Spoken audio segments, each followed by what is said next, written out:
subscribe.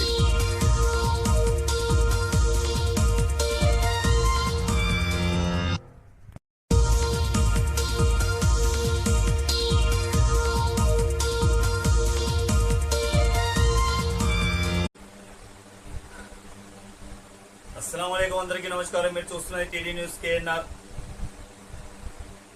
Muslim officials, professionals and intellectuals association ఆధ్వర్యంలో BRS party senior నాయకులు, మాజీ ZP cooption సభ్యులు జమీలుద్దీన్ గారి అధ్యక్షతన కరీంనగర్లోని ఓ హోటల్లో ఈరోజు ఈద్ మిలాద్ కార్యక్రమాన్ని నిర్వహించడం జరిగింది. ఈ కార్యక్రమంలో కరీంనగర్ పార్లమెంటు నియోజకవర్గం బీఆర్ఎస్ పార్టీ అభ్యర్థి బోయిన్పల్లి వినోద్ కుమార్ గారు పాల్గొని ప్రసంగించడం జరిగింది. అలాగే పలువురు బీఆర్ఎస్ పార్టీ నాయకులు, పలువురు వక్తలు ప్రసంగించారు. వారి మాటల్లోనే విందాం. ఈ కార్యక్రమంలో బీఆర్ఎస్ పార్టీ మైనార్టీ నాయకులు, తదితర క్రిస్టియన్, హిందూ సోదరులు పాల్గొని వారి వారి అభిప్రాయాలను వెలుబుచ్చారు. అట్టి కార్యక్రమాన్ని చూసే ముందు దయచేసి ఈ ఛానల్ను సబ్స్క్రైబ్ చేయండి, షేర్ చేయండి, లైక్ చేయండి.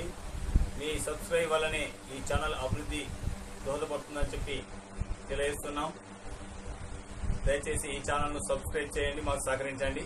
क्योंकि हमारे पास्टर डेविड राजू साहब की कुछ और मसरूफियत है, वहाँ जाना चाह रहे थे. मैं उनसे गुजारिश करता हूँ कि वो अपनी बात रखें. मौके पर हमारे भाई जमील साहब और हमारे जो Muslim officials, professionals and intellectuals associations के जो बड़े लोग हैं, और हमारे बीच जो हमारे भूतपूर्व सांसद जो रह चुके हैं भाई विनोद साहब का, और आप सभी भाइयों का मैं धन्यवाद करते हुए मैं खास करके मुसलमान भाइयों को ईद मुबारक देता हूँ. आज जो माहौल है ये हमारे सामने, जो 1947 में हमें उस आजादी का लुत्फ नहीं उठा पा रहे हैं. आज एक तरीके से बोला जाए तो आजादी खतरे में है, हमारा जो संविधान खतरे में है, हमारे जो मजहब हैं वो भी सब खतरे में है. अभी हाल ही में मैं मध्य प्रदेश गया था.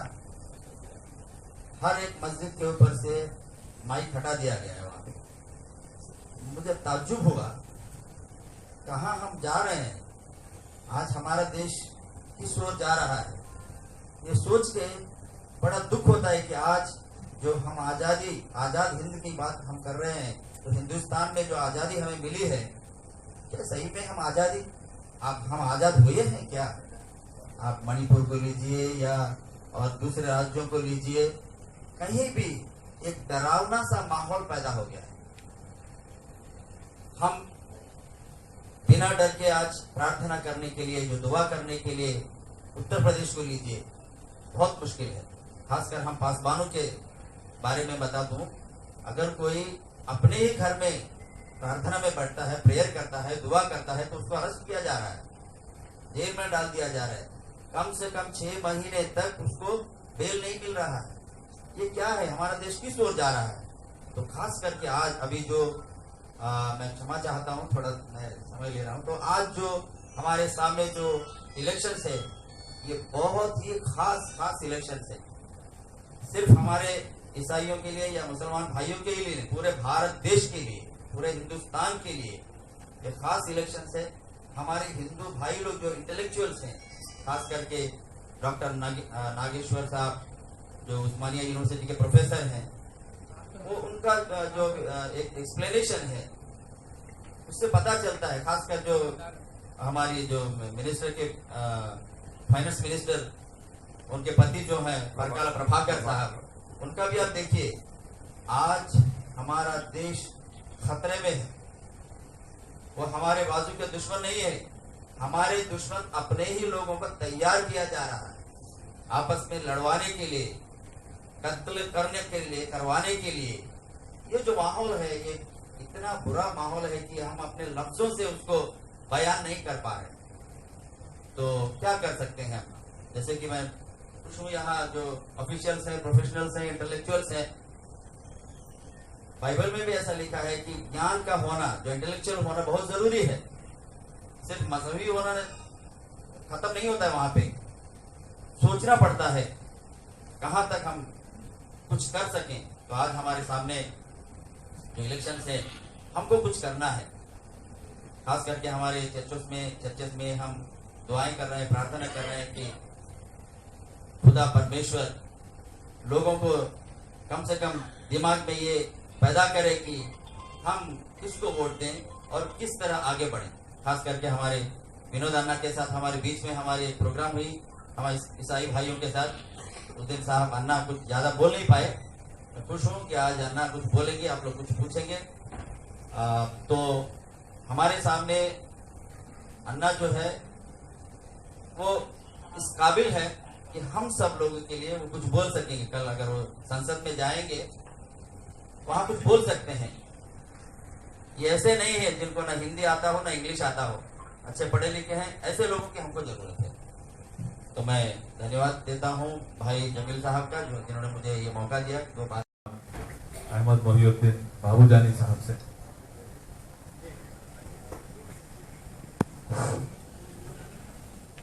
अस्सलाम वालेकुम, बिस्मिल्लाहिर्रहमानिर्रहीम। खुशी थी, मेरे वक्त कम दी है, अभी आया मैं, माफी चाहता हूँ, ज़रा देर हो गई थी। ये क्या है, अभी तो इलेक्शन की जंग चल रही अनकरीब में। अभी हमारे 7 कॉन्स्टिट्यूंसी में अपना मुस्लिम वोट बैंक तो आप लोग को मालूम है। अभी क्या है, मजहबी पार्टी सामने आ रही। अभी हम ये डिक्लेरेशन देना कि जो हमारा जो वोट बैंक है माइनॉरिटीज का, एक मुश्त एक तरफ अगर गिरेगा तो हमारा कुछ भी रुतबा चलेगा। ये इसके ऊपर गौर करना है। अगर वोट उधर इधर हो गया तो यहाँ पे मजहबी पार्टी मजबूत हो जाएंगी। ये तो आप लोग को बड़े उलमाए हैं और दीनदार लोग हैं और हमारे प्रेस मीडिया भी है उर्दू।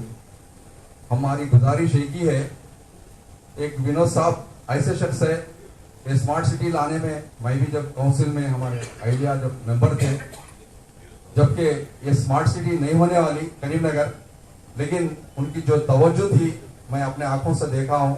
मैं दिल्ली में मैं भी था वहाँ पे मौजूद, जब वेंकैया नायडू के घर पे हम सुबह में जब गए थे 8 बजे, यहाँ से जो काउंसिल के मेंबर थे, हमारे मेयर साहब थे और एमएलए साहब भी थे, जब दिल्ली जाने के बाद वहाँ का हमारा अरेंजमेंट करके फिर वेंकैया नायडू के पास लेके जाके, ये पॉपुलेशन के हिसाब से ये करीमनगर स्मार्ट सिटी नहीं आ रहा था, लेकिन उनकी जो तवज्जो थी, आज वो तवज्जो ही आज करीमनगर के अंदर एक स्मार्ट सिटी आके आज रोड़ा जो भी दिख रहे, वो उनकी तवज्जो थी।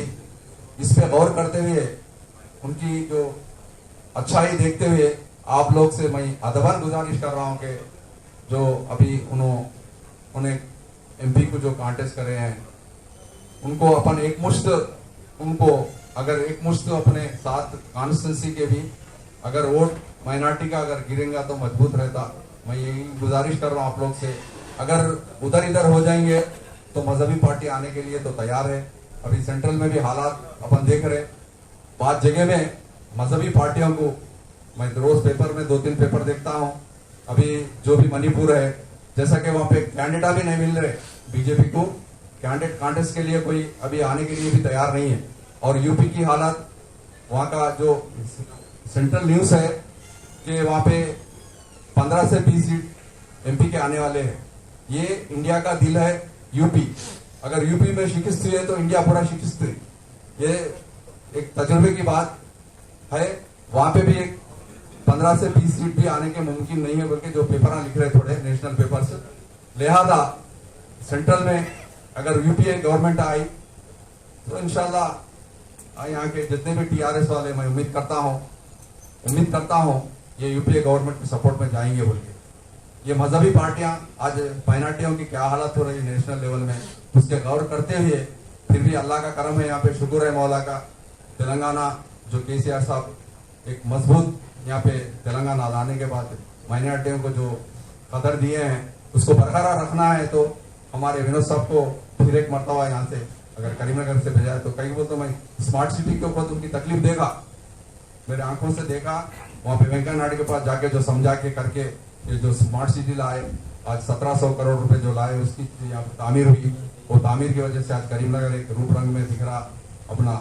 वो गौर करते हुए मैं अदबन हमारे उलमाया को और दीनदारों को और हमारे उर्दू मीडिया पेपर वालों को भी फिर एक मरतबा मैं गुजारिश करता हूँ, एक मुश्तफन पूरे इकट्ठा होकर मस्जिदों में ऐलान करके जो भी है विनोद साहब के उन्होंने एक अच्छे तालीमी याफ्ता है, वो गौर करते हुए एक अच्छे एमपी को यहाँ से अगर भेजाए तो अपने को इंशाल्लाह आगे काम होते हुए उम्मीद करते हुए मेरे को जो वक्त दिया जमीर भाई, शुक्रिया अदा करते हुए अस्सलाम वालेकुम, अल्लाह हाफिज़। पटा है दलित में, गैर मुस्लिम भाइयों में और जो है ना कांग्रेस में कितना आया है, उस बेस पे हम एनालिसिस करके हम ये फैसला ले सकते हैं कि भाई फलाने शख्स को ओवरऑल 100% जो है ना हम एक शख्स के जो है ना तायद में जा सकते हैं। और मैं यहाँ पर इंटेलेक्चुअल से ख्वाहिश करता हूँ कि ये ऐसा डेटा हमारे पास होना जरूरी है। अगर वो डेटा बेस अगर काम हुआ है उस पे हम रेशियो निकाल सकते हैं तो 100% अगर आपके हक में अगर फैसला हम लेना चाह रहे हैं तो हम आपके लिए आधे रात के लिए तैयार हैं। जज़ाकल्लाह।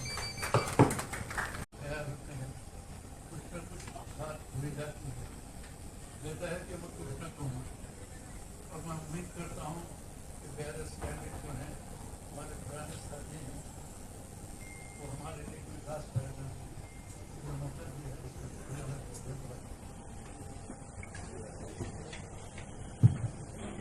ये जो है with prior permission from election commission meeting conduct हो रही, कोई बात नहीं, अब दिल खोल के बात कर सकते हैं कोई मसला नहीं है इसमें। तो सिटीजन वेलफेयर ऑर्गेनाइजेशन के साबिका सदर और अमजदिया मस्जिद के सदर जनाब नसीमुद्दीन साहब से कि वो अपने जरीन ख्यालात का इजहार करें। मैं विनोद कुमार साहब का बहुत शुक्रगुजार हूँ, क्योंकि आज हमारा सिटी जो खूबसूरत नजर आ रहा, उन्होंने के मरून मिले थे। जहाँ तक मेरे को मालूमात है, स्मार्ट सिटी बनने के लिए हमारा नाम नहीं था, लेकिन बाद में खुद अपनी कोशिशों से इंक्लूड करे, बहुत ही वो आज इंक्लूड करना, आज हम करीमनगर में सूरत देख सक रहे हैं, बनिस्बत दूसरों के डिस्ट्रिक्ट के, ये डिस्ट्रिक्ट में क्या है हमको सोचना जरूरी है। और साथ में मैं खुद भी जो अप्रोच उनके पास हुए हैं, everybody has get the amount from MP election, MP funds. I have taken 10 lakh rupees for community hall and most of more completed. I am very thankful to him again and again. और बहुत सारे लोग जो भी गए हैं उनको मिला है, अब जो नहीं गए हम उसके बारे में किसी बात नहीं बोल सकते। लेकिन एक बात हमारे पास क्या हुई, जो हमारे पास माइनॉरिटीज में सही ऑर्गेनाइजेशन नहीं होने की वजह से हम कुछ हासिल नहीं कर सके, हम कुछ रिप्रेजेंट नहीं कर सके। उसकी वजह हम हमारी गलती हम मानते, मगर साहब भाई गवर्नमेंट भी हमारे बहुत सारी चीजों में अवॉइड करी, जिसकी वजह से हमारे को जरा दूरी डिस्टेंस बन गया। हालांकि वे आर फुल्ली, हम केसीआर साहब को मालूम होना चाहिए पूरे माइनॉरिटीज उनके साथ थे, उनके जेब में थे, लेकिन कुछ आप लोग सबको मालूम है कुछ पोस्ट नहीं देने की वजह से हमारे लोगों को कुछ भी कहीं भी इंक्लूड नहीं करने की वजह से भी हमारे को ऐसा करे हैं। और साथ में हमारे को क्या हुआ होता है, एम्प्लॉइज को भी बहुत दूरी हुई, एम्प्लॉइज की जाए जिसका जो कि जो इनके पास जेब में थे उस चीजों को हासिल नहीं कर सके, वो एक पॉलिसी में गलत होने की वजह से हमारे को मुसीबत उठाना पड़ा। और उसका असर सीधा सीधा करीमनगर के मुस्लिम कम्युनिटीज पे गिरा है, यानी केसीआर साहब हुकूमत नहीं आने की वजह से। उसकी वजह यह है हमारे को ईदगाह के लिए जमीन दी गई, हाँ यहाँ आटेकर, मगर अफसोस अफसोस अफसोस कि कल परसों तक भी कलर साहब पास गए तो क्या बोले, नहीं कोड है, इलेक्शन कोड है, कुछ नहीं होता, बाद में कर सकते बोले। कल मालूम आ गया भाई हमारे को नहीं होता, भाई 5 तारीख कुछ अप्रैल की 4 तारीख कुछ कैंसिल हो गया। हाउ इट इज पॉसिबल, जबकि पंचनामा हो गया, एवरीथिंग इज ओके, सब चीज है। आप उसमें क्या है काम इंडिया के, फिर उसमें आप अकुपाई नहीं करे, अरे अकुपाई ईद आज अकुपाई करते, ईद आज नमाज पढ़ते, ईद में तो खाली जाकर नमाज पढ़ते क्या, ईद आई नहीं, नमाज ही नहीं आई तो कैसा पढ़ेंगे हम। और इसमें कलेक्टर साहब का हम साफ कर रहे हैं, उन्होंने हमको डार्क में रखे, पहले अगर बोलते तो बहुत और होती थी, हमारे बच्चों को जैसा चॉकलेट देते हुए आ जाओ जब आओ बोल के घुमाए, ये हमारे लिए बहुत तकलीफ का मसला है। हम विनोद कुमार साहब से गुजारिश करते हैं, why it is cancel, how it is cancel and what base it is cancel, please Look into the matter and please tell us. आज जो हालात हैं उसके मद्देनजर हमें आने वाले इंतखाबात में आगे जाना है। ये फेस्टिवल कंट्री है जिसके अंदर हर दिन कोई ना कोई त्यौहार होता है, कोई ना कोई ईद होती है, और ये मिनी वर्ल्ड है हिंदुस्तान, जहां पर हर त्यौहार होते हैं। बास कंट्री ऐसे है जहां पर वहां पर एक ही त्यौहार होता है, लेकिन जितने कंट्रियों में जितने त्यौहार होते हैं वो पूरे त्यौहार हिंदुस्तान में होते हैं। मैं अपने इन चंद अशार से अपनी बात को शुरू करना चाहता हूं कि चिश्ती ने जिस जमीन पर पैगाम हक सुनाया। हिंदुस्तान के अंदर राज करने तो बहुत आए, लेकिन दीन लेकर आने वाले मोइनुद्दीन चिश्ती। चिश्ती ने जिस जमीन पर पैगाम हक सुनाया, गुरु नानक ने जिस जमीन पर वहदत का गीत गाया। गौतम और राम की जमीन है, इस्लाम का चमन है, ईसा के आशिकों का यही यरूशलेम है। मेरा वतन वही है, मेरा वतन वही है, सारे जहां से अच्छा हिंदुस्तान हमारा। हम बुलबुले हैं उसकी, ये गुलसिता हमारा। मिस्ल फारस रोमा मिट गए सब जहां से, क्या बात है कि हस्ती मिटती नहीं हमारी। सदियों रहा है दुश्मन दौरे जमा हमारा, सारे जहां से अच्छा हिंदुस्तान हमारा। मौजूद हजरात, विनोद कुमार साहब, क्योंकि इंतखाबात हैं, सेकुलर जमातों को आपको वोट देना है, और बीआरएस पार्टी मैं पूरे यकीन के साथ कहता हूं कि ये एक सेकुलर पार्टी है, और टीआरएस से जो बीआरएस बनी है सिर्फ ये भाजपा के खात्मे के लिए बनाई गई है। जो इसको नेशनल पार्टी बनाया गया सिर्फ इसलिए कि जो फिरका परस्त पार्टियां हैं उनको खत्म करने के लिए बीआरएस टीआरएस से बीआरएस बनी है। तो बीआरएस का किसी भी फिरका परस्त पार्टी से कोई ताल्लुक नहीं है, मैं ये यकीन के साथ कहता हूं। और आने वाले इंतखाबात में बी विनोद कुमार साहब ना सिर्फ स्मार्ट सिटी बल्कि सेक्रेटरीट के जितने आईएएस ऑफिसर्स हैं, ये वाहिद शख्स हैं जिनका एक फोन जाते ही हर आईएएस ऑफिसर उसका रिस्पांस देता और फोन उठाकर बात करते हैं। कोई भी काम विनोद कुमार साहब के पास आधी रात को आप चले जाओ, कोई ऐसा काम नहीं है, कोई एक ऐसे आईएएस ऑफिसर का काम नहीं है जो वो नहीं कर सकते। मैं हुसैनीपुरे का वार्ड नंबर 27 का हूँ, और हमेशा जो है मैं 7 लोगों के फेवर में ही रहते हैं। गंगुला कमलाकर साहब को भी जो है, जब आप एमएलए के से ये हुए, बूथों पे जो है हम ठहर के जो है हम वोट दिलाए लेडीज, एक एक वोट जो है ये करे। मैं एक उस पे जो है ठहरा, मैं उसमें जो है 1422 जो है वोट थे, उसमें से 1200 जो है हम और उनके साथ में जो है हम रह के जो है, और ये बात जो है यहाँ अंदर नहीं रहना है, हम रूम में, ये बात जो है पूरे वार्डों में जो है पब्लिक के पास जाना है। उसके बाद जो है वो लोग सोच समझ के क्या है बोले तो साहब को जो है हम ये करते 100% साहब के साथ जो है पूरे लोग हैं, और इंशाल्लाह जो है पूरे वोट जो है आपको जो है हम कोशिश करके हम दिलाएंगे। लेकिन पब्लिक तक जो है ये बात ज्यादा है, सिर्फ वार्ड 27 तक नहीं, पूरा करीमनगर में जो है पूरे वार्ड में जो है ये बात, अब जो बात यहाँ हो रही ये पब्लिक तक जाना, जब जो है साहब जो हमारे जो है जीत। शुक्रिया। एक साहब बड़े बेचैनी से मुझे दावा दे रहे हैं। इश्तियाक साहब, आप जैसा कह रहे थे कि कांग्रेस की बात कर रहे थे, करीमनगर के लिए कोई कैंडिडेट ही नहीं है। पहली बात, एमएलए इलेक्शन में आप देख लिए, एमएलए इलेक्शन में एमएलए यहाँ का जो जिसको टिकट दिया गया है वो आदमी बिक गया, एक तरफा हो गया। अब तक जो है कैंडिडेट को सिलेक्ट नहीं किया गया। तो ये हुकूमत, मैं जो बोल रहा हूँ, आप जो अब जो हुकूमत चल रही है वो नाहिर हुकूमत है, समझे। मैं आली जनाब विनोद कुमार साहब को जो है काबिल आदमी समझता हूँ, जो पार्लियामेंट में फाइट कर सकते हैं। अब जो एमपी है जाहिल कुंदन आतराश है, वो सभी को मालूम है, समझे। अब रहा सवाल हमारे प्रेस का, तस्कीन ना हो जिससे वो राज बदल डालो, जो राज ना रख पाए हम राज बदल डालो। तुमने भी सुनी होगी बड़ी आम कहावत, अंजाम का जो हो खतरा, आगाज बदल डालो। पुरसोज दिलों को जो मुस्कान न दे पाए, सुरही ना मिले जिसमें वो साथ बदल डालो। दुश्मन के इरादों को हम जाहिर अगर करना, तुम खेल वही खेलो, अंदाज बदल डालो।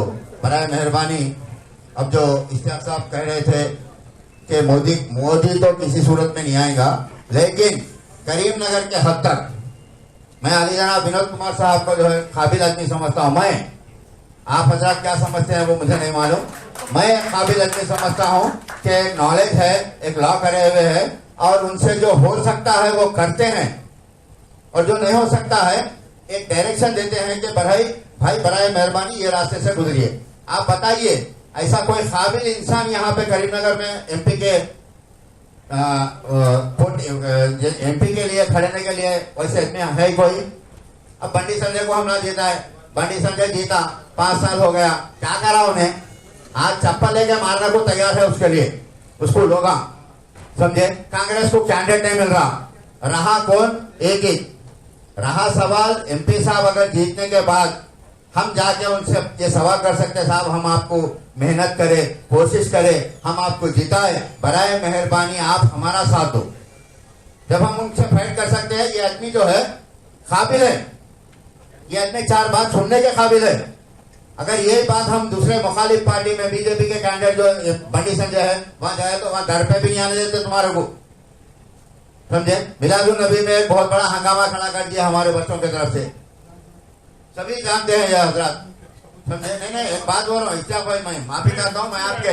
बीआरएस पार्टी के शहर के जो सदर है चल्ला हरिशंकर साहब, इरफानुल हक साहब, शौकत साहब, गुलाम रब्बानी साहब, अंसारी साहब, नसीमुद्दीन साहब, यूसुफ भाई, पास्टर एलिशा साहब, जम्मू साहब, और जहाँ पर जितने लोग मौजूद हैं, बिलखुसूस प्रेस के जो भाई हैं, मैं आप तमाम हजरात को फिर एक बार सलाम अर्ज करता हूँ और आपका शुक्रिया अदा करता हूँ,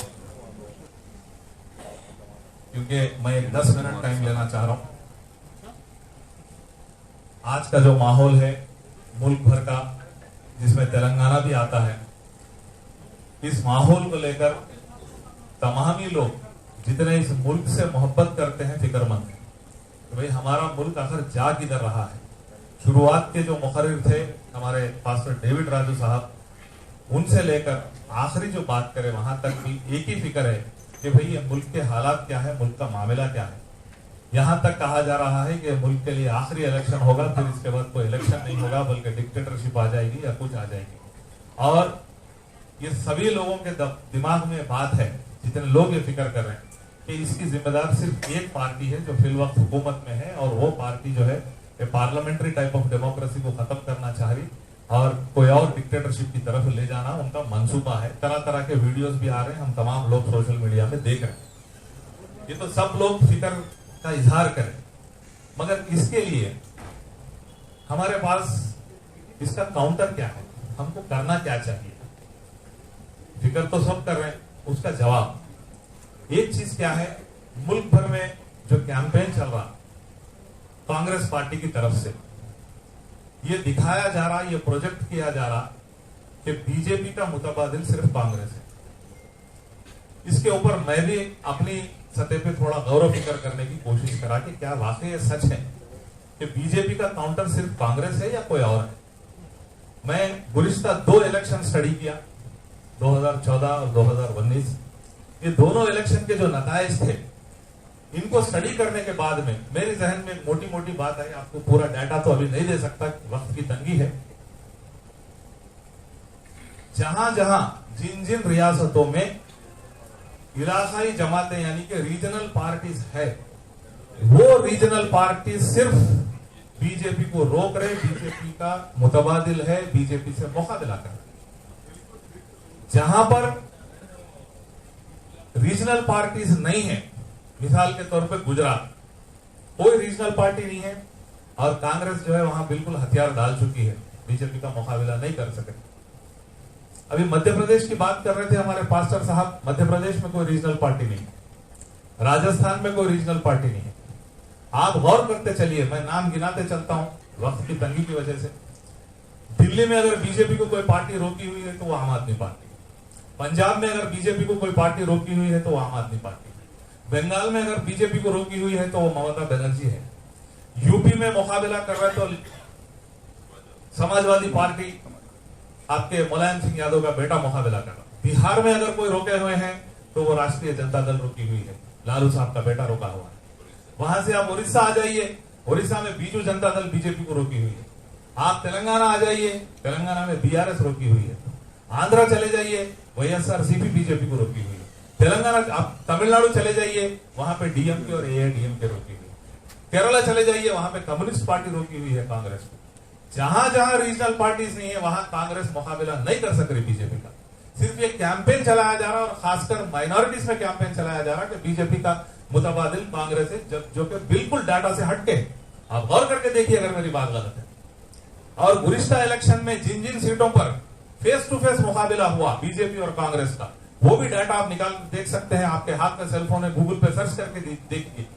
80% सीटों पे जहां फेस टू फेस मुकाबला हुआ कांग्रेस हार गई और बीजेपी जीत गई। कांग्रेस नहीं रोक सक रही क्योंकि कांग्रेस के पास कोई पॉलिसी नहीं है। हर पार्टी की एक पॉलिसी होना, एक एजेंडा होना। विदाउट एजेंडा अगर बीजेपी का जो एजेंडा है उसका मुकाबला करने की कोशिश कर रही तो कांग्रेस पार्टी नाकाम होगी। क्योंकि बहस छिड़ गई तो मेरा एक्चुअली मौजूद नहीं था। और तेलंगाना में मैं बताना चाहता हूं, कल का जो असेंबली इलेक्शन हुआ, हम सब गवाह हैं। मैं आपको 13 असेंबली सीट बताता हूं, नामों के साथ आप चेक कर लीजिए, जहां पे टीआरएस जीती और बीजेपी सेकंड थी, कांग्रेस नहीं थी सेकंड। अंबरपेट, बोध, दुब्बक, गजवेल, हुजराबाद, करीमनगर, कोरुटला, एलबी नगर, महेश्वरम, कुतुबुल्लापुर, राजेंद्र नगर, सनत नगर, सिकंदराबाद कंटोनमेंट। हमारे जिले के 3 कॉन्स्टिट्यूंसी है। मैं मुबारकबाद देता हूं यहाँ के सेकुलर वोटर्स को, करीमनगर जिले के, जो 3 बीजेपी के ब्रिगेड्स को यहाँ पे खत्म कर दिया। चाहे करीमनगर हो, हुजराबाद हो या कोरुटला हो, सेकंड बीजेपी थी। और जहां बीजेपी जिन 8 सीटों पे जीती है वहां भी आप देखिए सेकंड टीआरएस है, कांग्रेस नहीं है। तो जो पार्टी का नामो निशान नहीं है, सिर्फ प्रोपेगेंडा की बिना पे अगर हम उसको बीजेपी के मुकाबले में सपोर्ट करने की कोशिश कर रहे हैं तो इससे बड़ी भूल कोई और नहीं हो सकती। इस पे गौर कीजिए। सिर्फ जज्बाती होकर या प्रोपेगेंडा को लेकर अगर हम वोट डालने की कोशिश कर रहे हैं, मुकामी हालात को मद्देनजर रखकर काम कीजिए। आज तक इलेक्शन का माहौल बन के 3 महीने हो गया, बमुश्किल 1 महीना बाकी है। 1 महीना भी नहीं, सिर्फ 29 दिन है इलेक्शन के लिए। आज तक जिस पार्टी का कैंडिडेट नहीं है, जिनको कैंडिडेट सेलेक्ट कर नहीं सक रहे वो लोग, और जितने कैंडिडेट्स को ये लोग जहां ठहराए हैं, ये सब बाकी बाजू पार्टियों से कैंडिडेटों को बदल लाके खड़ा ले रहे। तो ऐसी पार्टी का हम जिक्र करना और उनको मुकाबिल समझना, कहीं और कुछ हालात होंगे मुझे नहीं मालूम। मैं जितने स्टेट्स गिनाया हूं, मैं समझता हूं तकरीबन जो मेजर स्टेट्स है, यूपी, बिहार, बंगाल, पंजाब, दिल्ली, उड़ीसा, तमिलनाडु, तेलंगाना, और क्या गिना, सिर्फ एक कर्नाटक को लेकर हम ये नहीं कर सकते। कर्नाटक में भी क्या है, जो रीजनल पार्टी है वो बिल्कुल रीजनल नहीं बल्कि सब रीजनल पार्टी है। लिहाजा वहां पे कांग्रेस उनका मुतबादिल थी, यहां पर नहीं है। ये बात पे आप लोग गौर करते चले। और मैं दूसरी चीज बताते चलूं आप लोगों को। अभी फिलवक्त तेलंगाना के जो हालात हैं, कल जो एक लहर चली थी कि भाई एक तब्दीली होना चाहिए, एक टीआरएस को हटाएंगे, कोई और पार्टी को लाएंगे, ये फिर मारपू चाह रही। आप देहात के जो कॉन्स्टिट्यूंसी से वहां चले जाइए, सिर्फ अपने घर के अतराफ के वोट सिर्फ या अपनी कम्युनिटी के वोट के हद तक डिस्कस करने से नहीं होता। करीमनगर पार्लियामेंट कॉन्स्टिट्यूंसी में बाकी जो 6 असेंबली कॉन्स्टिट्यूंसीज है करीमनगर छोड़ के, वहां पर आप माहौल देखिए, काफी मुखालिफत आ चुकी है सिटिंग एमएलए पर। क्योंकि सिर्फ 100 दिन के अंदर या 4 महीने के अंदर लोगों को सैराब के लिए पानी नहीं है, इरिगेशन का पानी नहीं है। आप यहां से 6 किलोमीटर 7 किलोमीटर आ जाइए, हमारा गांव कोत्तापल्ली देख लीजिए। मई के महीने में भी वहां पे चादर चलती थी, तालाब आज बिल्कुल सूख चुका है। बड़े बड़े मछलियां मिल रहे हैं हमारे, पानी खत्म हो गया तो मछलियां मिल रही। गुज़िश्ता 5 साल से मछली नहीं मिली हमारे तालाब में। पीने का पानी अब आप खुद देख रहे हैं करीमनगर की क्या हालत है। डैम चले जाइए कभी वॉकिंग के लिए तो डैम दिख जाता आपको। या थोड़ा ऊपर चले जाइए तो आपको बिटमानेर दिख जाना। तो हमको देखना यह है कि जो बिरादर वतन है हमारे साथी, वो लोगों का रुझान किधर है। बिल्कुल हम अगर अंधी वोटिंग करेंगे, बकरों की तरह अगर करेंगे तो ये फायदा नहीं है। हमारे जो बिरादर वतन है वो लोगों का वोटिंग का सेंस किधर है। मैं लास्ट टाइम करीमनगर में भी ये बोला था कि भाई एक तरफा आप मत सोचिए, हमारा निशाना अगर फिरका परस्त जमात को हराना है तो हम अकेले नहीं हरा सकते। हमको हमारी तरह की सोच रखने वाले, साफ दिल रखने वाले, सेक्युलर सोच रखने वाले लोगों के साथ मिलकर हम मुकाबला कर सकते हैं। अगर हम खुद अकेले मुकाबला करने की कोशिश करेंगे तो इससे कोई फायदा हासिल होने वाला नहीं, बल्कि उसके उल्टे नतायज निकलेंगे। तो ये ध्यान में रखिए कि बाजू जो कॉन्स्टिट्यूंसीज हैं वहां पे क्या बदलाव आया। कई सारे वादे खुद हमारे जो लोग थे बहुत अट्रैक्ट हो गए कि भाई 4000 करोड़ का बजट देती बोल रही कांग्रेस, कहां दी, कल का बजट आ गया। माइनॉरिटी सब प्लान बनाती बोली कांग्रेस, कहां है सब प्लान। आइमा मौजूदीन को 10 से 12,000 का वजीफा बढ़ाते बोले, कहां है। अफसोस की बात यह है कि आज तक बीजेपी रूल्ड स्टेट से हटके ये पहला स्टेट है तेलंगाना जिसमें एक माइनॉरिटी मिनिस्टर नहीं है कैबिनेट में। अभी हमारे पास लेटेस्ट एक मसला है करीमनगर का, अगर हम रुजू होना है या किसी को दरखास्त देना है या बोलना है तो किसको बोलना। ना माइनॉरिटी मिनिस्टर है, ना माइनॉरिटी वेलफेयर मिनिस्टर है। किसी के पास माइनॉरिटी वेलफेयर मिनिस्टर कौन है रियासत का, कोई भी नहीं है। कोई माइनॉरिटी मिनिस्टर कोई और डिपार्टमेंट देख रहा तो वो भी नहीं है। 4 महीने हो गए। कैबिनेट में अगर किसी को लेना है तो लेके 6 महीने के अंदर उसको एमएलए जिता सकते या एमएलसी बना सकते। किसी को भी ले सकते थे अगर आपकी बिल होती तो नहीं लिए। और अभी जैसा एक डिस्कस छिड़ गया, 10 साल की जिद्दोजहद के बाद अक्टूबर में टीआरएस की गवर्नमेंट एक 8 एकड़ जमीन ईदगाह के लिए अलॉट करी। बिल्कुल एक रिप्रेजेंटेशन, एक रिपोर्ट लोकल के पटवारी से, गिरदेवार से, सर्वेयर से, तहसीलदार से, आरडीओ से रिपोर्ट लेके डिस्ट्रिक्ट कलेक्टर, एग्रीकल्चर डिपार्टमेंट से परमिशन लेके एक प्रोसीडिंग दिए। डीएमडब्ल्यू साहब को हैंडओवर करो बोले। ना सिर्फ ईदगाह के लिए बल्कि जो हुकूमत थी गुरिश्ता हुकूमत, वो तमाम मजाहिब को साथ लेके चली। हमारे क्रिश्चियन भाइयों के लिए भी 20 गुंठे हाउस ऑफ जीसस के लिए सैंक्शन हुए। तिरुमला तिरुपति देवस्थानम के लिए 10 एकड़ सैंक्शन हुए। इस्कॉन टेम्पल के लिए 2 एकड़ सैंक्शन हुए। ये तमाम मजाहिब को साथ लेते हुए जो टीआरएस गवर्नमेंट आपको सैंक्शन दी थी, उसके बाद उसका सर्वे हुआ, पंचनामा हुआ, take over position, hand over position हुआ, उसका मैं खुद साफ कराया, सर्वे कराया, खनिया लगाया, सब हो गया। एंड टाइम पे यहां का जो बीजेपी के एमपी साहब है वो एक लेटर लिखते हैं गवर्नमेंट को, और गवर्नमेंट बिना कोई नोटिस, बिना कोई रिपोर्ट, भाई डीएमडब्ल्यू से रिपोर्ट पूछना था, आरडीओ से रिपोर्ट पूछना था, कलेक्टर से रिपोर्ट पूछना था, किसी से कोई रिपोर्ट नहीं, सिर्फ एक वहां से भेज दिए कि भाई हम आपकी वापस ले ले रहे हैं।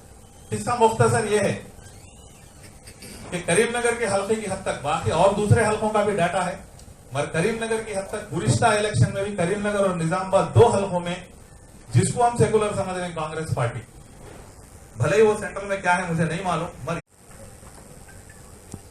Muslim employees and professors intellectuals meeting కార్యక్రమాన్ని నిర్వహిస్తున్న జమీల్భాయ్ గారికి, మరి మన ముఖ్య అతిథిగా విచ్చేసిన బోయినపల్లి వినోద్ కుమార్ గారికి, వేదిక మీద ఉన్న పెద్దలకు, మా బీఆర్ఎస్ పార్టీ నగర మైనార్టీ అధ్యక్షుడు సోదరుభాయ్ సెక్రటరీ గారు, మాజీ గ్రంథాలయ చైర్మన్ పొన్నవాణి గారికి, ఇక్కడికి ఇచ్చేసిన పెద్దలందరికీ కూడా పండుగ శుభాకాంక్షలు. మరి కరీంనగర్ నగరానికి 2014 నుంచి వెళ్ళి, ముఖ్యంగా అందరూ ఆలోచించాలి, 2014 నుంచి వెళ్ళి ఇప్పటి వరకు కూడా కేంద్రంలో బీజేపీ ప్రభుత్వం ఉంది. కానీ 2014 నుంచి వెళ్ళి 19 వరకు కరీంనగర్ కాన్స్టిట్యున్సీకి ఎంపీగా బోయినపల్లి వినోద్ కుమార్ గారు ఉన్నారు. మరి 2014 నుంచి 19 మీ అందరి ఆశీస్సులతో గెలిచిన బోయినపల్లి వినోద్ కుమార్ గారు 2014 నుంచి 19 వరకు కేంద్ర ప్రభుత్వం నుండి ఒక ఎంపీగా వారి విధులు ఏం చేయాలి కరీంనగర్ పార్లమెంట్ పరిధిలో అని ఆలోచించి కేంద్రం నుంచి వెళ్ళి కరీంనగర్ నగరాన్ని ఒక స్మార్ట్ సిటీ తీసుకొచ్చి కరీంనగర్ రూపురేఖలు ఒక 25 సంవత్సరాల తర్వాత కరీంనగర్ ఏ విధంగా ఉండేదో అది అడ్వాన్స్ ఒక 25 సంవత్సరాల లోపు మనం ఒక 1000 కోట్లతోని కరీంనగర్ డెవలప్ అయిందంటే దానికి కారణం ఒక వినోద్ కుమార్ గారు మాత్రమే, వారి చదువు మాత్రమే. దాంతో పాటు తెలంగాణ రాష్ట్రానికి ఏర్పడ్డ తర్వాత జాతీయ రహదారులు 1, 2 ఉండే. కరీంనగర్ కాన్సెన్స్ అనుకొని దాదాపు 5 జాతీయ రహదారులు తెచ్చిన ఎంపీ గారు కూడా వినోద్ కుమార్ గారు. దాంతో పాటు రైలు Hyderabad to Karimnagar railway line ను పూర్తి చేసేందుకు కృషి చేసి ఇలా సిద్దిపేట వరకు మన రైలు తీసుకొచ్చిన నాయకుడు. ఈ 2025 డిసెంబర్ వరకు కరీంనగర్ కూడా రైలు వచ్చేందుకు కృషి చేసిన నాయకుడు బోయినపల్లి వినోద్ కుమార్ గారు. అంటే ఇప్పుడు 2019 నుంచి 24 వరకు గెలిచిన ఎంపీ మరి ఇప్పటికి రూపాయి లేకుండా 2014 వరకు 2014 నుంచి 19 వరకు మన అప్పుడు ఎంపీగా ఉన్న బోయినపల్లి వినోద్ కుమార్ గారు తెచ్చిన వర్కులే కరీంనగర్ ఇప్పటికి జరుగుతున్నాయి. దాదాపు ఖర్చు అయిన 1000 కోట్లు శాంక్షన్ అయితే ఖర్చు అయిన అమౌంట్ 700 కోట్లు మాత్రమే ఖర్చు అయినాయి. ఇంకా 300 కోట్లు మిగిలిపోయినాయి. ఆ వర్క్స్ కూడా నడుస్తున్నాయి. అంటే కరీంనగర్ కావాల్సింది మరి అక్కడ వారు పార్టీ ఎక్కడైతే కేంద్రంలో ఉన్న బీజేపీ ప్రభుత్వంలో ఉన్న నాయకుడు ఇక్కడ పార్లమెంట్ సభ్యుడు ఉంటే రూపాయి దేలే. ఇలా బీఆర్ఎస్ టిఆర్ఎస్ ఎంపీ అభ్యర్థిగా కరీంనగర్ పార్లమెంట్ కానీ కరీంనగర్ నగరానికి కానీ అభివృద్ధితో మరి ముందుకు తీసుకుపోయిన నాయకుడు బోయినపల్లి వినోద్ కుమార్. ఇది మొదలు ఆలోచించాలి. మనం ప్రశ్నించే గొంతు అవసరం. ప్రశ్నించి అక్కడి నుంచి పార్లమెంట్ సభ్యునిగా కరీంనగర్ పట్టణాన్ని హైదరాబాద్ తర్వాత 2వ నగరంగా తీర్చిదిద్ది హైదరాబాద్ కు పోటీ పడే నగరంగా ఈ రోజు ముందుకు పోతుందంటే దానికి కారణం మరి మనకు అప్పుడు 5 సంవత్సరాలు పార్లమెంట్ సభ్యులుగా ఉన్న బోయినపల్లి వినోద్ కుమార్ గారు. మరి అప్పటి 5 సంవత్సరాల నుంచి తీసుకొచ్చిన డబ్బు తప్ప ఆ అభివృద్ధి తప్ప మరి ఏది లేదు. ఈ 10 సంవత్సరాలు తెలంగాణ ఏర్పడిన తర్వాత 10 సంవత్సరాలు కూడా ఎటువంటి ఇబ్బంది కాకుండా అన్ని కుల మతాలను ఐక్యతతో అన్ని ముందుకు తీసుకుపోయిన party TRS party, BRS party, secular party. ఇలా కేసీఆర్ గారి నాయకత్వంలో మరి తెలంగాణ రాష్ట్రంలో అన్ని పండుగలు కూడా అధికారికంగా జరిపించిన పార్టీ మన ప్రభుత్వం కూడా బీఆర్ఎస్ ప్రభుత్వం. ఇది ఆలోచించవలసిన అవసరం ఉంది.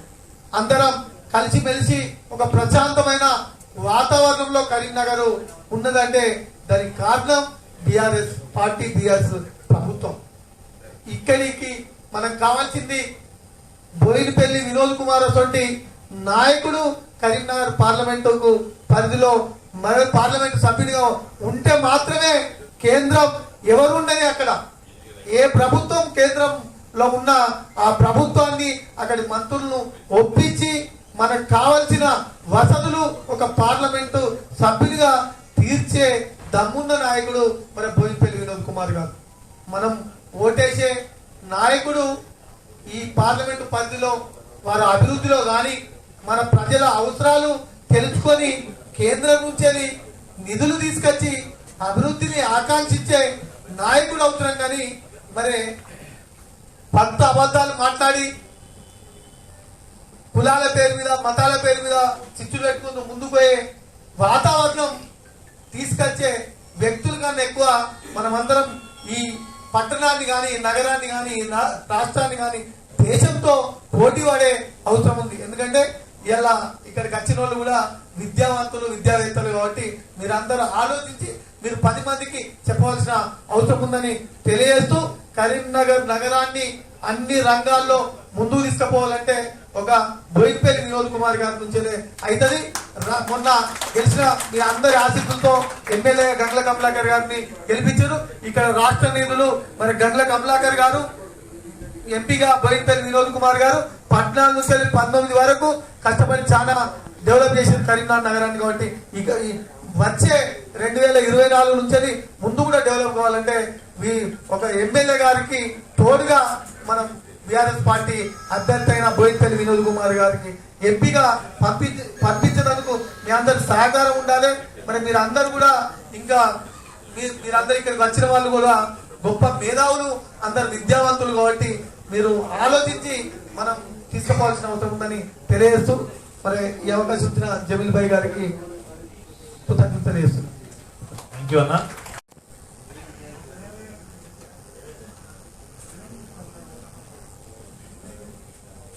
ఈరోజు ఈద్ మిలాద్ కార్యక్రమాన్ని మనం Muslims officials, professionals and intellectuals association మిత్రులు కరీంనగర్ నగర్లో పెట్టి ఇంతమంది వచ్చేసి మమ్మల్ని ఆహ్వానించినందుకు మీకు అందరికీ, ముఖ్యంగా జమీల్ భాయ్ గారికి కృతజ్ఞత తెలియజేస్తున్నాను. నేను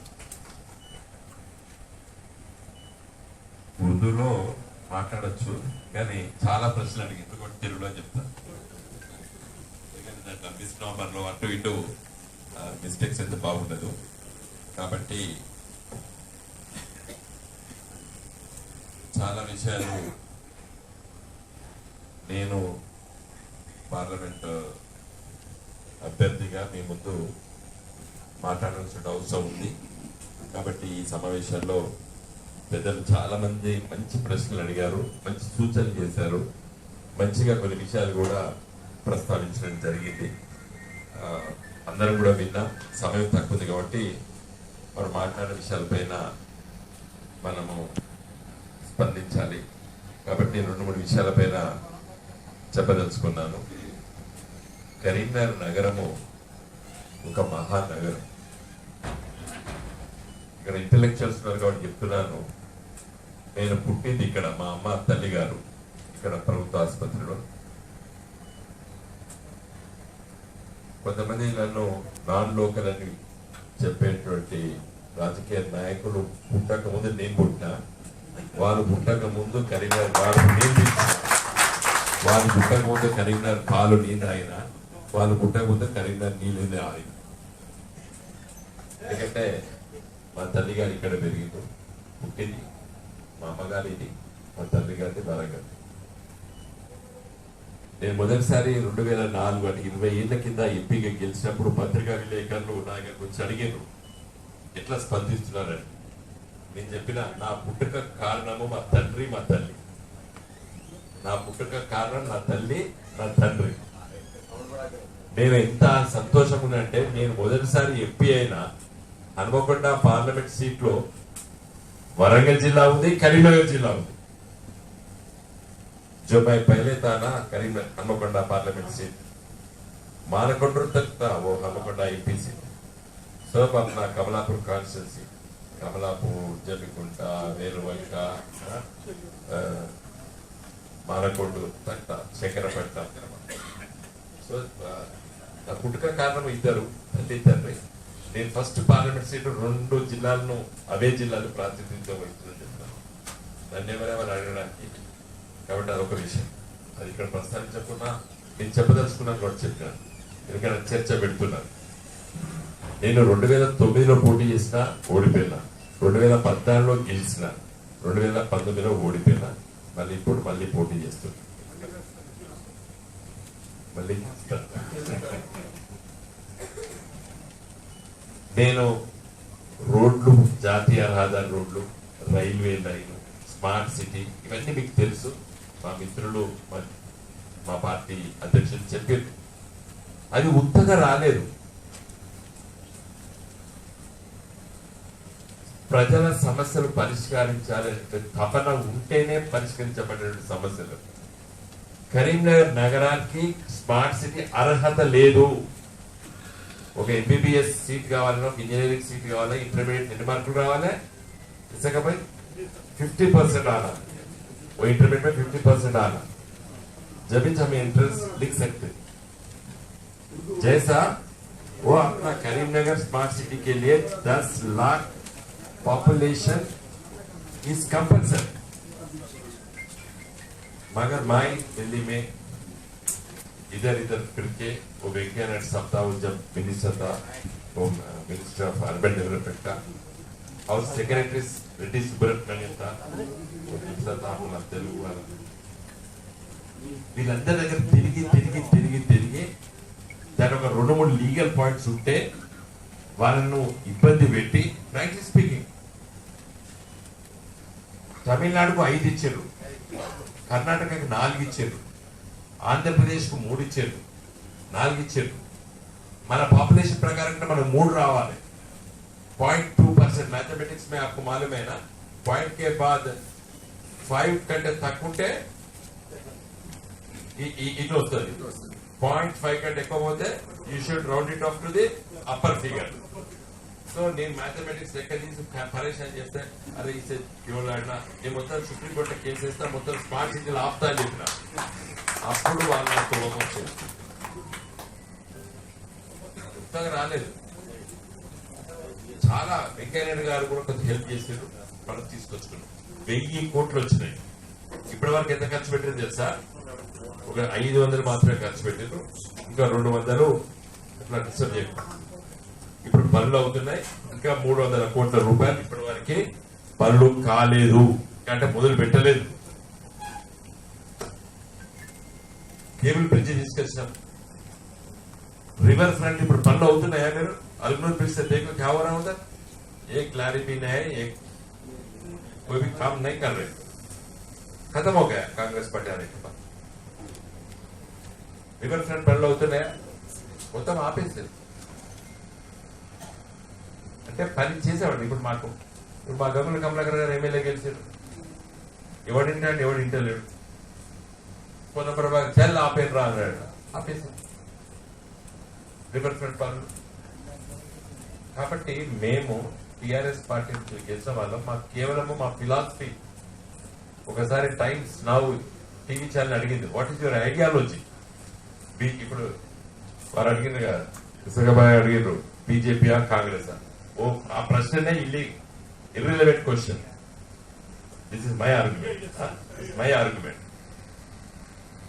ఇప్పుడు నేను చెప్పిన, what is your ideology? BJP has some ideology, Congress party has some ideology, Communist party has some ideology. I said in a TV debate that the philosophy, the ideology of TRS party is development economics. Is only development, nothing more than that. Nothing more than that. అందుకోసమే అప్పుడు నేను చెప్పిన తర్వాత they kept quiet. నేను ఇప్పుడు చెప్తున్నాను, TRS now BRS parties philosophy ideology is only to empower the human mind kind. That's all. Culture follows, culture automatic follows.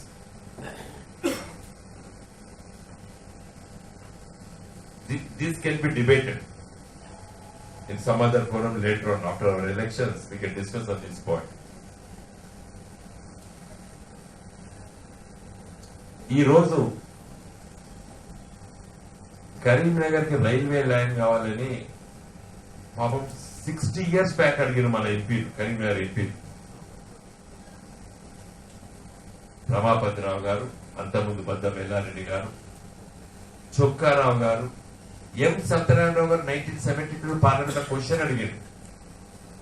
KCR గారు 2004లో సోనియా గాంధీ దగ్గరికి వెళ్ళి సర్వే చేయించారు. తర్వాత వచ్చిన ఎంపీ గారు పట్టించుకోలేదు. మరి నేను 2014 ఎంపీ అయిన తర్వాత దాన్ని ఎంబడబడ్డ ఇదే మోడీ గారితో శంకుస్థాపన చేయించిన గజ్వేల్. 4 సార్లు 2 days 4 times హైదరాబాద్ పోయినా. Morning Delhi, afternoon Hyderabad, evening Delhi, late night Hyderabad, early morning Delhi, came back to Hyderabad, again the evening went to Delhi, came back to Hyderabad next day. Later on, late foundation by Mr. Modi. ఏమడిగింది తెలుసా రైల్వేలకి? First భూసేకరణ మీరే ఇవ్వాలి, land should be acquired with the state government. KCR said okay at my persuasion. Later on, they asked us to 1/3 cost of the project. అంటే దాని ఖర్చు అయ్యే దాంట్లో 1/3% మీరే భరించాలన్నారు. కేసీఆర్ సెడ్ ఓకే మీరు ఏం చేద్దాం ఇచ్చేది అన్నారు. ఈ రెండు ఒప్పుకున్న తర్వాత రైల్వే వాట్ చేశాడు, అరే ఎట్లా కిరికిరి పెట్టాలి ఆలోచించి 5 years 5 సార్లు ట్రైన్ నడిస్తే దానికి లాస్ వస్తే అది కూడా మీరే కట్టాలి అంటే పాయింట్ ఆఫ్ అంటే ఇవ్వము అని చెప్పడానికి అదొక కిరికిరి పెట్టింది. ఏది 5 years రైలు నడిస్తే వచ్చే లాస్ కూడా మీరే భరించాలి స్టేట్ గవర్నమెంట్. ఆ రైల్వేల లైన్ ప్యాసింజర్స్ రారు మాకు అని సంబంధించినటువంటి ఇష్యూలు దాన్ని నమ్ముతారండి. ఇలా అందరూ అంటారు బడే బాయ్ छोटे भाई కాబట్టి ప్లీజ్ మీ ఎలక్షన్స్ లోపల ఓపెన్ గా నా రిక్వెస్ట్ ఏంటంటే కరీంనగర్ లో మన మైనారిటీ సోదరులు 100% ఓటింగ్ లో పాల్గొనాలి, నాకు ఓటేయాలని చెప్పి నేను కోరుతున్నాను. జరిగిన ఏదైతే జీవోకి ఇబ్బంది జరిగిందో దానికి మా గంగుల కమలాకర్ గారు శాసనసభ్యుడిగా వాళ్ళు లేఖ రాయబోతున్నారు. మేము దాన్ని సీరియస్ గా తీసుకుంటాము. వీలైతే నేను జమీన్ పై ఇప్పుడే మాట్లాడుకున్నాను. దాంట్లో చాలా గమ్మత్తులు ఇప్పుడు నాకు ఆ జియోస్ చూసిన జియో రాకముందు కూడా కలెక్టర్ గారు హ్యాండ్ ఓవర్ చేసేసి క్లీన్ చేయడం కూడా ఇచ్చేది మన మార్చి ఆర్డర్ ఇది ల్యాండ్. కాబట్టి దయచేసి వీఆర్ విత్ యూ, అది ఎటు పోదు మనకే వస్తుంది. కాబట్టి దయచేసి మీరు మీ జీవనం నాకు ఉండాలి. మీరు గట్టిగా ఉండదని తెలిస్తే మీ ఓట్ల కంటే 10 రెట్ల ఓట్లు వేరే దగ్గర ఇస్తున్నారు. అర్థమే కదా? ఆ కాన్ఫిడెన్స్ మీరు బిల్డప్ చేయాలి. 2014 అట్లా ఇచ్చేసి మీరు నాకు 2014 కూడా ఆ రోజు మీరు నాకు వినోద్ దారి కాన్ఫిడెన్స్ ఎప్పుడైతే స్టార్ట్ అయిందో మీకు మొత్తం 7 అసెంబ్లీ సెగ్మెంట్స్ వస్తాయి. గ్రామీణ ప్రాంతాల్లో కూడా రైతాంగం మీద తీవ్రంగా వ్యతిరేకంగా ఉన్నారు కాంగ్రెస్ పార్టీ. వాళ్ళు క్యాన్వస్ చేసుకోవడం కష్టం, నేను చెప్తాను మీకు. ఎందుకంటే వరి పంట పండి ఇంతకు వచ్చి పుట్ట పెట్టి విత్తనాలు వచ్చి ఇక వారం రోజులు నేను కోసుకుంటానే టైంకి నీళ్ళు ఇవ్వకపోతే ఎండిపోయింది. రైతు తీవ్ర ఆగ్రహంతో ఉన్నాడు. కాబట్టి దయచేసి కేసీఆర్ మంచోడు, టీఆర్ఎస్ పార్టీ మంచిది, మేము తప్పు పని చేస్తామని చెప్పే ఆలోచన కూడా ఇలా గ్రామీణ ప్రాంతాల రైతాంగానికి వస్తుంది. అన్ని తులం బంగారం ఇస్తా అన్నాడు. ఇదిగా షాదీ ముబారక్ తులం బంగారం ఇదరగా 200 యూనిట్స్ ఫ్రీ అన్నాడు. ఇవాళ బిల్లు వచ్చింది. ఇక్కడ ఉచిత పథకాలు ఉత్తర పథకాలు ఉంటాయా? అరే ఆ పైన पे करो, मैं बाद में देऊंगा किसको? सिलेंडर को. 950 నువ్వు కట్టుకో తెచ్చుకో, నీ తర్వాత 470 ఇస్తాడు. నమ్ముతారు అయ్యారే బాడు. చాలా కోపంగా ఉన్నారు. వాళ్ళకి మంచి ఓట్లు పడి వాళ్ళకి గెలుస్తున్నాము. దయచేసి మీరు ముందుండాలి గెలిపించడానికి కోరుకుంటే సెలవు తీసుకుంటున్నాను. थैंक यू अन्ना, बहुत बहुत शुक्रिया आपका विनोद साहब का. आपने जो हिम्मत दी, जो ईदगाह का मसला है हमारा साथ देने का, और आप तमामी हजरात जो यहाँ पर एक फोन कॉल पे बहुत कम नोटिस में यहाँ हाजिर हुए हैं, आप तमाम का मैं तहे दिल से शुक्रिया अदा करते हुए आप तमामी हजरात से गुजारिश करता हूँ कि ताम नोश फरमा कर जाएं. आप विनोद మీరు చూస్తున్నది టీడీ న్యూస్ కేఎన్ఆర్. ఇది మనందరి ఛానల్. ఈ ఛానల్ను అందరూ సబ్స్క్రైబ్ చేయండి. మీ సహకారాన్ని మాకు అందించండి. మరిన్ని వార్తలు వార్తా కథనాలను మీకు అందించడానికి మీ సబ్స్క్రైబే మాకు దోహదపడుతుంది. ఛానల్ అభివృద్ధికి కూడా మీ సబ్స్క్రైబే మాకు దోహదపడుతుంది. దయచేసి మాకు సహకరించండి, సబ్స్క్రైబ్ చేయండి. మీరు చూస్తున్న వీడియో కింద సబ్స్క్రైబ్ అని రాసిన దాన్ని ఒక్కసారి నొక్కండి. ఇదివరకు నొక్కని వాళ్ళు మాత్రమే. అందరికీ నమస్కారం. అస్సలాము అలైకుం. ధన్యవాదాలు.